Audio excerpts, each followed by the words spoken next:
Question number first, बहुपद x cube minus 2x² plus 1 में x square का गुणांक क्या होगा। गुणांक का मतलब होता है क्या गुणा किया हुआ अंक। मतलब एक्स स्क्वायर में देखेंगे कि कौन सा नंबर ऐसा है जो गुणा किया हुआ, मतलब इसके जस्ट यहाँ पे होना चाहिए। तो ये एक्स स्क्वायर दिख रहा है आपको और यहाँ पे नंबर क्या है 2, तो आप डायरेक्ट इसको चूज़ करेंगे, है ना। लेकिन ये रॉन्ग हो जाएगा। रीजन समझे, इसके सामने देखो यहाँ पे माइनस का साइन लगा हुआ है, तो इसको साथ में लिखेंगे, इसलिए करेक्ट आंसर ये होगा। आगे समझ में, कोफिशिएंट ऑफ एक्स स्क्वायर क्या हुआ। अब आते हैं हम इस क्वेश्चन के मेन टॉपिक पे। ये क्वेश्चन आया कहाँ से, 2 चैप्टर से। 2 के 2.1 के सेकंड क्वेश्चन को आप जब पढ़ेंगे तो इसमें आपको एक्स स्क्वायर का कोफिशिएंट फाइंड करने के लिए बोलेगा।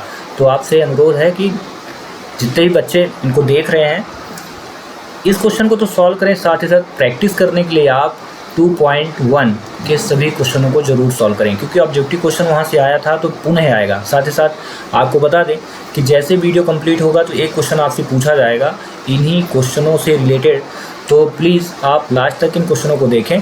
चलिए शुरू करते हैं। अगला क्वेश्चन, पूर्ण अपने भाग से होता है, मतलब क्या होता है, तो बड़ा या अधिक होता है। करेक्ट आंसर ये होगा। चैप्टर 5 से आया, समरी से आया, आप समरी जरूर पढ़ के जाएँ, ठीक ना। यहाँ पे इसके कॉन्सेप्ट को क्लियर करने के लिए आप यहाँ पढ़ सकते हो कि यूक्लिड की ज्यामिति के अभिग्रहित के अनुसार पूर्ण अपने किसी भी भाग से हमेशा क्या होता है, बड़ा होता है, ठीक ना। जैसे एग्जांपल समझे कि एक पूरी रोटी अपने किसी एक टुकड़े से क्या होती है, हमेशा बड़ी होती है, क्योंकि रोटी का टुकड़ा जो शुरुआत में लेंगे तो ये होगा, लेकिन जब इसको हम तोड़ेंगे जितना भी तोड़ते जाएंगे इतना तो नहीं होगा, ठीक ना। तो पूर्ण अपने भाग से क्या होता है, हमेशा बड़ा होता है। अगला क्वेश्चन, क्वेश्चन नंबर 3, जिन दो कोणों का योग 90 अंश होता है वे कोण कहलाते हैं। मतलब उन्हें क्या कहते हैं, इनको पूरक कोण बोलते हैं, कॉम्प्लीमेंट्री एंगल बोलते हैं, ठीक है। बहुत इंपॉर्टेंट क्वेश्चन है ये, 6 चैप्टर से आया, ठीक है। और 6 चैप्टर में जैसे 6 चैप्टर ओपन करेंगे, 1 या 2 पेज आगे जाएंगे तो एंगल बने हुए मिलेंगे आपको, ठीक है ना। 90 कोण कहा जाएगा, समकोण, न्यून कोण, अधिक कोण। वहाँ पे आप डायग्राम देखने के बाद नीचे देखेंगे तो एक पैराग्राफ बना होगा, उसमें आप पढ़ेंगे तो आपको संपूरक कोण, पूरक कोण, प्रतिवर्ती कोण, अधिक कोण सबकी डेफिनेशन मिलेगी। तो क्वेश्चन वहाँ से आया है, इसलिए आपको ये तो पढ़ना है, साथ साथ उस टॉपिक को जरूर एक बार पढ़ लेना है, क्योंकि क्वेश्चन पुनः आ सकता है, ठीक है। अब देखिए यहाँ पे इसको अच्छे तरीके से समझे कि पूरक कोण किसे कहते हैं। कि किन्हीं दो कोणों को जोड़ने पर यदि उन कोणों का योग 90 अंश आता है तो उन्हें पूरक कोण कहते हैं। रीजन जैसे समझे, 30 अंश और 60 अंश को जोड़ें तो कितना हो जाएगा, 90 अंश। इसलिए 30 का जो पूरक कोण होगा ना 60 अंश, और 60 का जो पूरक कोण होगा वो 30 अंश। मतलब अगर आपसे पूछा जाए कि 40 अंश का पूरक कोण क्या होगा, तो सिंपल सा है, 90 में आप 40 घटा दें तो कितना है, 50। मतलब 40 का पूरक कोण क्या होगा, 50 अंश। इनको आपस में आप जोड़ेंगे तो ऑलरेडी 90 आएगा। मान के चलिए अगर 60 डिग्री पूछा जाए कि 60 अंश का पूरक कोण बताओ कितना होगा, तो आपको करना क्या है, क्योंकि पूरक कोणों का योग क्या होता है 90, तो सिंपल सा आप 90 लिखेंगे और जो क्वेश्चन आपसे पूछा जाएगा, जैसे 60 पूछा था तो 60 को आप इसमें घटा दीजिए तो 30 आया। मतलब 60 अंश का पूरक कोण क्या होगा, 30। तो जब पूरक कोण निकालेंगे तो सिंपली करना क्या है, 90 में घटाना है, और जब संपूरक कोण निकालेंगे तो 180 डिग्री में घटाना है। ध्यान रखिएगा, जब संपूरक कोण निकालेंगे तो 180। जैसे मान के चलते हैं कि 120 अंश का संपूरक कोण क्या होगा, तो सिंपली 180 लिख के 120 को घटाइए और आंसर पाइए। मतलब कितना हो जाएगा, 60 डिग्री।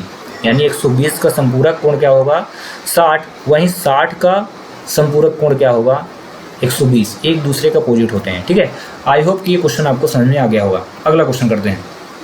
क्वेश्चन नंबर 4, कि त्रिभुज में किन्हीं दो भुजाओं का योग तीसरी भुजा से क्या होता है, हमेशा बड़ा होता है, ठीक है। हमेशा ही बड़ा होता है, ठीक है।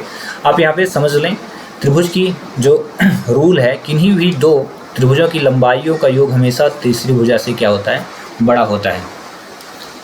यदि ऐसा ना हो तो त्रिभुज बनना संभव नहीं होगा। अगर दो त्रिभुजों का योग, दो भुजाओं का योग बड़ा ना हो तो फिर उसको हम ट्राइंगल की श्रेणी में नहीं लाएंगे, ठीक है। ये क्वेश्चन कहाँ से आया, तो ये भी क्वेश्चन 6 चैप्टर का ही है, ठीक है। अगला क्वेश्चन देखते हैं। समांतर चतुर्भुज एक उसे दो सर्वांगसम त्रिभुजों में व्यक्त करता है, तो किसमें करता है, विकर्ण में। समांतर चतुर्भुज ये पैरेललोग्राम होता है, ये यहाँ पे देख लो, ये लिखा हुआ है पैरेललोग्राम। और ये जो एक दूसरे को बाइसेक्ट करते हैं इनको बोलते हैं विकर्ण, डायगोनल बोलते हैं। ए बी सी और डी लें तो विकर्ण क्या होगा, ए सी और बी डी, ठीक है। तो यहाँ लिखेंगे समांतर चतुर्भुज, मतलब करेक्ट आंसर क्या हो जाएगा आपका, विकर्ण हो जाएगा। ये क्वेश्चन आया कहाँ से, तो 8 चैप्टर से आया, ठीक है। अब इसके बारे में थोड़ा पढ़ लें कि समांतर चतुर्भुज के कोई भी एक विकर्ण उसे 2 त्रिभुजों में बांटता है, आकार और माप में बिल्कुल समान होते हैं, जिन्हें सर्वांग त्रिभुज भी बोलते हैं, ठीक ना। अब सर्वांग समता की अगर बात करें तो क्वेश्चन फिर समांतर चतुर्भुज था, इसलिए मैंने 8 चैप्टर बताया। वैसे सर्वांग समता की बात करें तो 7 चैप्टर से क्वेश्चन आया। तो आप दोनों चैप्टर 7 और 8 की समरी जरूर पढ़ के जाएँ कि क्वेश्चन फिर से आएगा।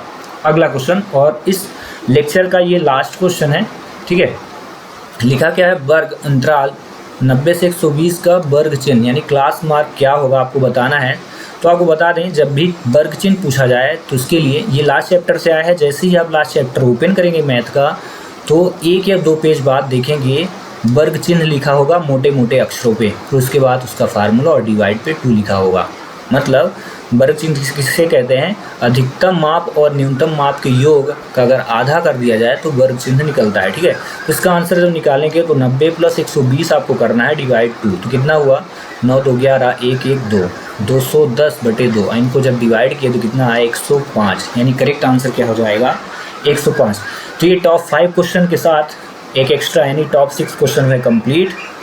हम आपसे एक क्वेश्चन करते हैं कि आपको बताना है कि 37 डिग्री, ध्यान से सुन लीजिएगा, 37 डिग्री का पूरक कोण क्या होगा। ये क्वेश्चन, वहीं दूसरा क्वेश्चन मैं आपसे कर रहा हूँ कि x² - x + 1 में x² का गुणांक क्या होगा, ठीक है। और एक क्वेश्चन और कर देता हूँ कि 20 और 30, ध्यान रखिएगा, वर्ग अंतराल दिया हुआ है, वर्ग अंतराल 20 और 30 में वर्ग चिन्ह का मान क्या होगा, वर्ग चिन्ह कितना होगा, ठीक है। ये सभी क्वेश्चन कंप्लीट। साथ ही साथ एक चीज़ और याद रखिएगा, कभी कभी क्वेश्चन पूछता है कि वर्ग अंतराल 90 120 में अधिकतम सीमा क्या है, तो ये कहलाती है अधिकतम और ये कहलाते हैं न्यूनतम। तो दोनों चीज़ें आप याद रखिएगा। और इसके साथ हम इस लेक्चर को यहीं पे कंप्लीट करते हैं। मिलेंगे हम कुछ नए क्वेश्चनों के साथ नए लेक्चर में। तब तक के लिए आपको धन्यवाद। और मैं चाहूँगा कि आप इन क्वेश्चनों के आंसर ज़रूर कमेंट्स करें। पिछले 2 लेक्चरों में किसी बच्चे ने कमेंट्स किया है, शायद गौरव सिंह करके, तो उनको मैं बधाई देता हूं कि उन्होंने जो भी आंसर दिए वो सब सही थे। इसके लिए उनको धन्यवाद। चलिए इन क्वेश्चनों को आप सॉल्व करके भेजें। तब तक के लिए मिलते हैं नेक्स्ट वीडियो में। Thanks for watching.